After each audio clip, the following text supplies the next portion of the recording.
Everyone good morning to all. আর এটা হচ্ছে কালকে সন্ধেবেলার ভিডিও। এই যে এই পাখাটা দেখছো, এই পাখাটা চেঞ্জ করে লাগানো হয়েছে। আমাদের ঠাকুর ঘরের পাখাটা তো অনেক দিন ধরেই খারাপ, তাই জন্য ঠিক করা হয়েছিল মামাকে দিয়ে এই ঘরের পাখাটা চেঞ্জ করেই ঠাকুর ঘরে দিয়ে এই ঘরে একটা অন্য পাখা দেওয়া হবে। এই যে ভাই এসছে, ভাই মোটামুটি এখন ইলেকট্রিকের অনেক কাজই জানে, ওই আর কি এসে কাজটা করলো।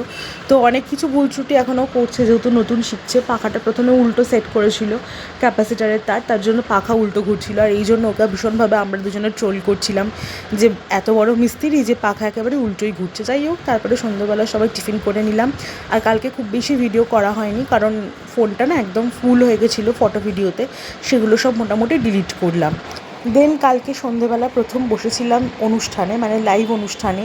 কারণ আমি না জেনারেলি কোনোদিনও লাইভ করিনি, এমনি টুকটাক কোনো অনুষ্ঠানে বা কোথাও ঘুরতে গেলে তখন আর কি লাইভ করেছি, তবে সেটা এভাবে কথা বলে মানুষের সাথে নিজেকে প্রেজেন্ট করে তা নয়। তবে প্রথম দিন কালকে লাইভ করে বেশ ভালো লাগছিলো। আচ্ছা তোমরা আমাকে বলো তো, আমাকে টিপ করলে ভালো লাগে না খারাপ লাগে? আমি কিন্তু কালকে লাইভ অনুষ্ঠানে বসবো বলে রাত 9টা থেকে আমার লাইভ অনুষ্ঠান ছিল। আমার ফেসবুক অ্যাকাউন্টের নাম রূপসা নাইক, তো সেখান থেকে আমি কিন্তু লাইভ করেছি।